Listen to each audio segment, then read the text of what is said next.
آپ سب کے ساتھ ہو، آپ کے ساتھ بھی ہو۔ ہمارے خدا یسوع مسیح کی خوشخبری مقدس یوحنا کے مطابق اے خداوند تیری تمجید ہو۔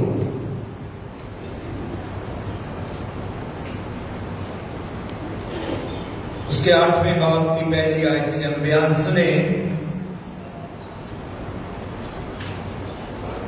اس وقت یسوع کوہ زیتون کو گیا اور صبح سویرے پھر ہیکل میں آیا اور سب لوگ اس کے پاس آئے اور وہ بیٹھ کر انہیں تعلیم دینے لگا۔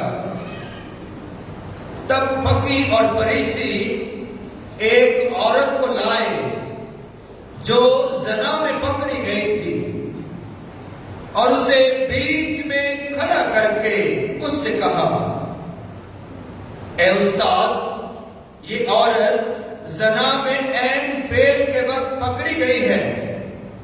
موسیٰ نے تو شریعت میں ہمیں حکم دیا ہے کہ ایسوں کو سنسار کریں، پس تو کیا کہتا ہے؟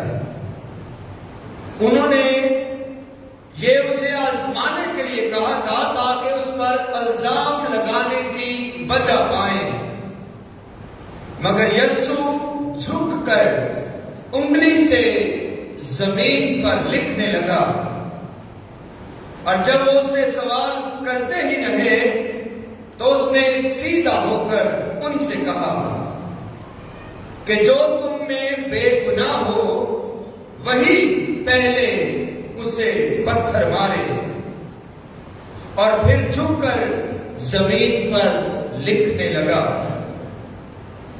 اور وہ یہ سن کر بزرگوں سے لے کر ایک ایک کر کے چلے گئے، اور یسوع اکیلا رہ گیا اور عورت بیچ میں کھڑی رہی۔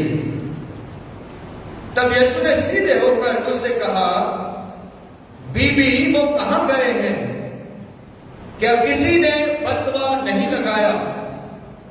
اس نے کہا، اے خداوند، کسی نے بھی نہیں۔ اور یسوع نے کہا، میں بھی تجھ پر فتویٰ نہیں لگاتا، چلی جا، پھر گناہ نہ کرنا۔ مسیح خداوند میں میرے عزیزو، آج روزوں کے دوران کا 5واں اتوار ہے، اور مسلسل خدا کا کلام اس موضوع پر ہماری ہدایت کرتا ہے، اور موضوع کیا ہے کہ خدا رحیم ہے، مہربان ہے، معاف کرنے والا ہے۔ کلام مقدس بیان کرتا ہے کہ ہماری خطائیں چاہے جتنی بڑی مرضی کیوں نہ ہو، خدا کے رحم سے بڑی نہیں ہو سکتی۔ خدا ہر اس گنہگار کو معاف کرتا ہے، پیار کرتا ہے، جو اس کے پاس آ کر اس سے درخواست کرتا ہے۔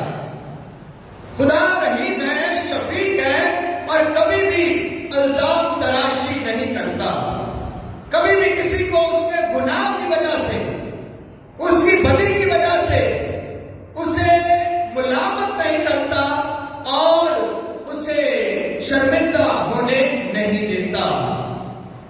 خدا یسوع مسیح کی موجودگی میں اور یسوع کے مجسم ہونے میں ایک ایسا رحیم خدا ہمارے سامنے پیش کیا گیا ہے جو گناہ سے تو نفرت کرتا ہے لیکن گناہگار کو گلے لگا لیتا ہے، گناہگار کو پیار کرتا ہے، گناہ سے نفرت کرتا ہے، گناہگاروں کو پیار کرتا ہے۔ عزیزو، یہ موضوع کہ خدا گناہوں کو معاف کرتا اور گناہگاروں کو پیار کرتا ہے، رحیم ہے، یہ مسلسل 3 اتواروں سے اس موضوع پر ہم تلاوتیں اور خدا کا کلام سن رہے ہیں۔ 2 اتوار پہلے ہم نے وہ انجیر کے درخت کی تمثیل سنی تھی کہ جس کے پاس مالک پھل حاصل کرنے کے لیے جاتا ہے لیکن پاتا نہیں ہے، اور مالک پھر اسے موقع دیتا ہے کہ آئندہ پھلے، پھر موقع دیتا ہے کہ آئندہ پھلے۔ خدا ہماری بدیوں اور گناہوں کے باوجود بار بار ہمیں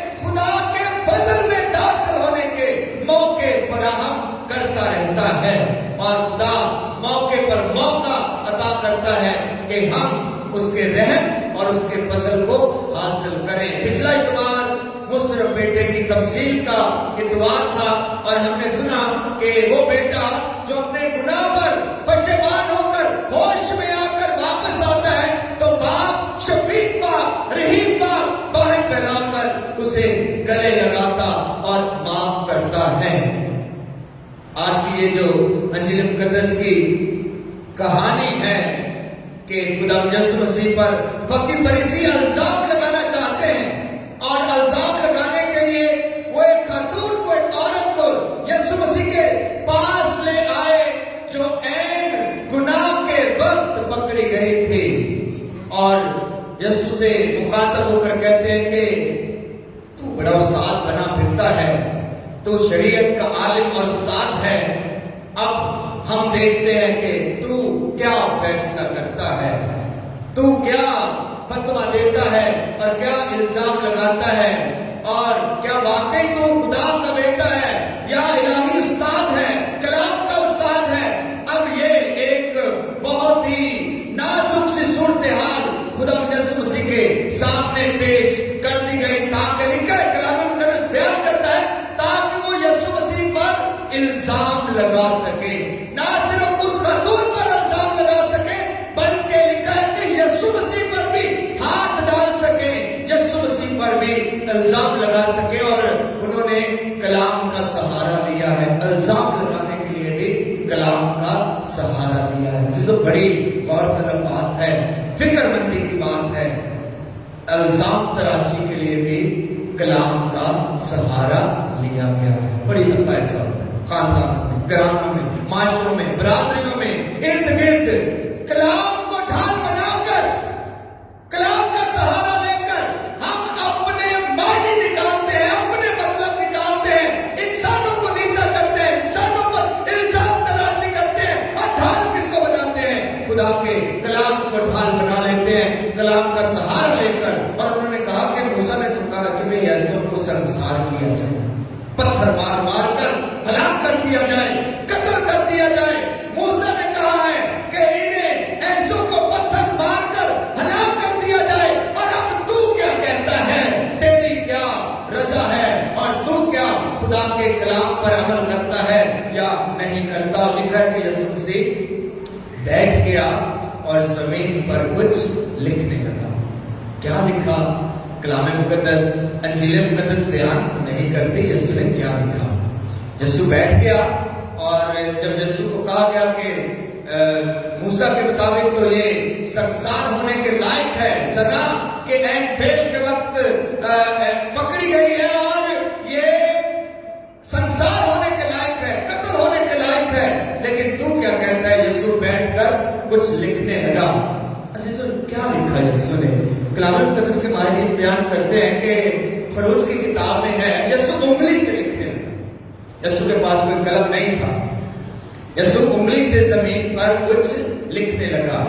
اور خروج کی کتاب میں درج ہے کہ جب موسیٰ پہاڑ پر جاتا ہے اور خدا اسے اپنے احکامات دیتا ہے، اپنا کلام دیتا ہے، اپنی شریعت دیتا ہے، اپنے حکم دیتا ہے، تو لکھا ہے کہ خدا نے موسیٰ کو اپنی انگلی سے لکھ کر پتھر کی لوہوں پر یہ حکم دے دیا۔ اور حکم یہ تھا کہ ہم جانتے ہیں کہ یسوع مسیح سے پوچھا گیا کہ سب سے بڑا حکم کون سا ہے؟ کہ تو اپنے خدا کو اپنے سارے دل، اپنی ساری جان اور اپنی ساری طاقت سے پیار کر، اور پھر اپنے ہمسائے کو اپنی مانند پیار کر۔ وہاں پر بھی خدا نے انگلی سے پیار اور محبت، قبولیت اور معافی اور تحمل اور برداشت کا حکم لکھا۔ اور یہاں پر بھی انجیل مقدس میں جب یسوع مسیح بیٹھ گیا تو یہی لکھا ہوگا کہ معاف کرنے میں ہی خدا کی مرضی ہے، قبول کرنے میں ہی خدا کی مرضی ہے، الزام لگانے میں ہی خدا کی رضا ہے اور خدا کی مرضی ہے۔ یسوع مسیح خیر خدا کا بیٹا ہے اور ان کے سارے ایسے ہیلوں اور بہانوں کو سمجھتا ہے کہ یہ کیوں مجھ سے ایسا پوچھ رہے۔ یسوع مسیح نے ان کے سامنے یہ سوال رکھ دیا۔ یسوع مسیح نے کہا ٹھیک ہے جی، ہم اسے سنسار کریں گے، پتھر برسائیں گے اور مار کر ہلاک کر دیں گے، لیکن پہلا پتھر وہ اٹھائے گا، پہلا پتھر وہ مارے گا جس نے آج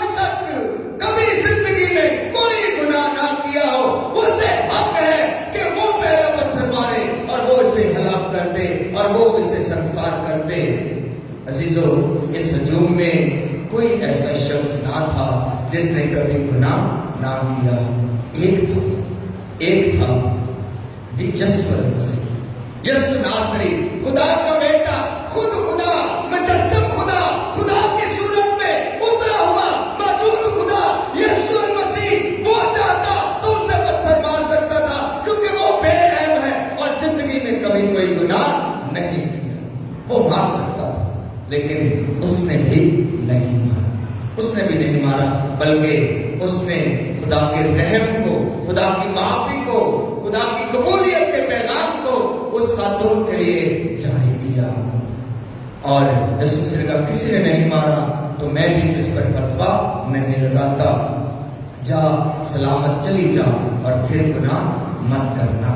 عزیزو، روزوں کے ایام جو ہیں یہ بحالی کے ایام ہیں، یہ خدا کی معافی کو عام کرنے کے ایام ہیں، یہ قبولیت کے ایام ہیں، یہ برداشت کرنے کے ایام ہیں، یہ الزام نہ لگانے کے ایام ہیں، اور یہ الزام تراشی نہ کرنے کے ایام ہیں، یہ کسی پر فتویٰ نہ لگانے کے ایام ہیں. ہاں، اگر الزام لگانا ہی ہے تو خود کی ذات پر لگا لے، کیونکہ ہماری ذات میں ہمیں پتا ہے کہ ہم نے کتنے گناہ کیے ہیں. اور اگر فتویٰ لگانا ہی ہے تو اپنی ذات پر فتویٰ لگائیں، کیونکہ ہر انسان کو پتا ہے کہ وہ کتنا گناہ گار ہے.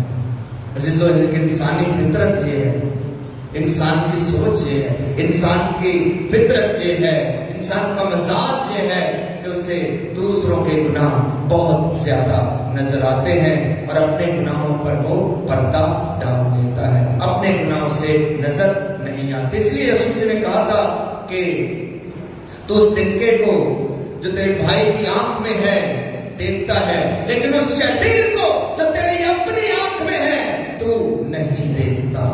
عزیزو، روزوں کے ایام خدا سے معافی مانگنے کے ایام ہیں، اور خدا سے معافی مانگ کر خوش ہونے اور شادمان ہونے کے ایام ہیں، کیونکہ خدا ہمیں بحال کرتا ہے، کیونکہ خدا ہمارے گناہوں کو معاف کر کے نئی زندگی، نئی طاقت اور قوت عطا کرتا ہے. یسوع مسیح نے کہا پھر گناہ مت کرنا. عزیزو، روزوں کے ایام اپنی ذات اور اپنی زندگی کے گناہوں کا احاطہ کرنے کے ایام ہیں، نہ کہ الزام لگانے کے ایام ہیں. یسوع نے کبھی کسی پر الزام نہ لگایا، بلکہ گناہگار سے گناہگار انسان کو بھی گناہوں کی معافی کی دعوت دی، خدا کے رحم کی دعوت دی، خدا کے رحم کو قبول کرنے کی دعوت دی. اور یہی مسیحیت کی اصلیت ہے، یہی مسیحیت کا پیغام ہے. یہ اس نے اتفاق ہے کہ ابھی کل ہی میں ایک پروگرام دیکھ رہا تھا اور ٹی وی پر بحث ہو رہی تھی اور مباحثہ چل رہا تھا سیاسی تناظر میں، تو الزام تراشی کی بات ہو رہی تھی اور کسی نے یہی مثال دی کہ یسوع المسیح نے کہا کہ کبھی کسی پر الزام مت لگائیں، بلکہ کہا کہ جو اس نے کبھی کوئی گناہ نہیں کیا وہ کسی دوسرے پر الزام لگا سکتا ہے. عزیزو، ہم کئی دفعہ کتنے ہی الزامات دوسروں پر لگاتے رہتے ہیں، کبھی کلام کی ڈھال بنا کر، کبھی معاشرے کی ڈھال بنا کر، کبھی رسومات کی ڈھال بنا کر ہم دوسروں کو نیچا کرنے کی کوشش کرتے ہیں، دوسروں کو جو ہے کم تر جاننے کی کوشش کرتے ہیں، دوسروں پر الزام تراشی کی کوشش کرتے رہتے ہیں، فتوے جاری کرتے رہتے ہیں. عزیزو، مسیحیت فتوے جاری کرنے کا نام نہیں ہے، الزام تراشی کا نام نہیں ہے، بلکہ گناہگار سے گناہگار انسان کو بھی معاف کر کے، قبول کر کے، بحال کرنے اور نئی زندگی میں قدم مارنے کا نام ہے. آئے خدا سے دعا کریں جیسے اگلے بار ہم پھر پاک ہفتے کی باتوں میں شامل ہوں گے، کہ پاک ہفتے کی باتوں کے لیے تیاری یہ ہفتے کے دوران ہماری کی جا رہی ہے کہ ہم اپنے گناہوں پر شرمندہ ہوں، پشیمان ہوں، نادم ہوں، نہ کہ دوسروں کی غلطیوں اور دوسروں پر نکتہ چینی کرتے رہیں، دوسروں کی غلطیوں اور کوتاہیوں اور کمزوریوں پر نظر رکھیں اور انہیں گنتے رہیں، بلکہ اپنے ہی گناہوں کا شمار کریں اور اسے خداوند کے حضور پیش کریں تاکہ خدا ہمارے گناہوں کو معاف کرے. مسیح خداوند کے وسیلہ سے